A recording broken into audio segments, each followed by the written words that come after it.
Property విషయంలో supreme court ఇచ్చిన judgement రీసెంట్గా మనకి సెప్టెంబర్ 1కి ఇచ్చిందనమాట.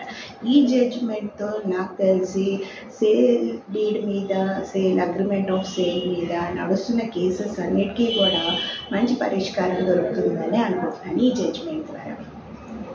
ఫ్యాక్ట్స్ ఆఫ్ ద కేసు ఏంటంటే, రమేష్, సురేష్ అన్న వాళ్ళు ఇద్దరు బ్రదర్స్. సో వాళ్ళ నాన్నగారు పోయిన తర్వాత వాళ్ళిద్దరి మధ్యలో ఈ సురేష్ దగ్గర sale deed, agreement of sale ఉంది, జీపీఏ ఉంది, అండ్ విల్ డీడ్ ఉంది, రిజిస్టర్డ్ విల్ డీడ్ ఉంది, అండ్ ఇంకా రిసీట్స్ అన్నీ కూడా అతని పేరు మీద ట్యాక్సెస్ కడుతున్నట్టు అన్నీ కూడా ఉన్నాయన్నమాట సురేష్ పేరు మీద.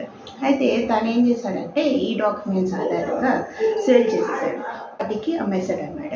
థర్డ్ పార్టీకి అమ్మేసిన తర్వాత థర్డ్ పార్టీ ఊరుకోడు కదండి. అప్పుడు యాక్చువల్గా రమేష్ పొజిషన్లో ఉన్నాడు అనమాట. ఆ ఇంట్లో రమేష్ ఉన్నాడు. రమేష్ దగ్గరకు వచ్చి ఇది నేను కొనుక్కున్నాను, నువ్వు ఇక్కడి నుంచి వెళ్ళిపో అని చెప్పేసి థర్డ్ పార్టీ వచ్చి అడగడం జరిగింది. అయితే అప్పుడు రమేష్ కోర్టుకు వెళ్ళాడు. ట్రయల్ కోర్టులో సురేష్కే ఫేవర్గా వచ్చింది జడ్జిమెంట్. సురేష్ గెలిచాడు. ఊరుకోకుండా హైకోర్టుకి కూడా వెళ్ళాడు రమేష్. హైకోర్టుకి వెళ్ళిన తర్వాత రమేష్కి మళ్ళీ అక్కడ కూడా ఓడిపోవడం జరిగింది. హైకోర్టు కూడా సురేష్ ఇచ్చిందే కరెక్ట్ అని చెప్పేసి, సురేష్కి కరెక్ట్ ఉన్నాయని చెప్పి సురేష్ పేరు మీదే కేసు గెలిచడం జరిగింది. రమేష్ ఊరుకోకుండా సుప్రీంకోర్టు దాకా వెళ్ళాడు. అయితే అదే ఈ జడ్జిమెంట్ అనమాట.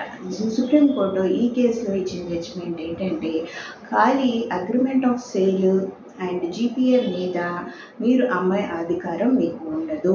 ఒకవేళ అలాంటివి కొనుక్కున్నా వాటి మీద ఎలాంటి వ్యాలిడిటీ ఉండదు, అవి చెల్లవు ఆ డాక్యుమెంట్స్ అని చెప్పి ఇచ్చిందనమాట. ఎవరి దగ్గర అయితే సేల్ డీడ్ చేసుకుంటారో, రిజిస్టర్డ్ సేల్ డీడ్ చేసుకున్న చోటే ఆ డాక్యుమెంట్కి వ్యాలిడిటీ ఉంటుంది.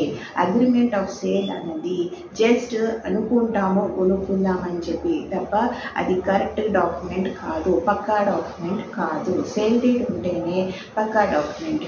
రమేష్ దగ్గర సేల్ డీడ్ ఉంది, వాళ్ళ నాన్నగారు ఇచ్చింది. సో రమేష్ గెలవడం జరిగింది.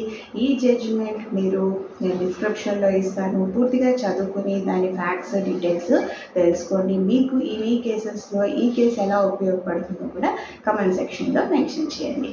అదండి ఇవాళ వీడియో.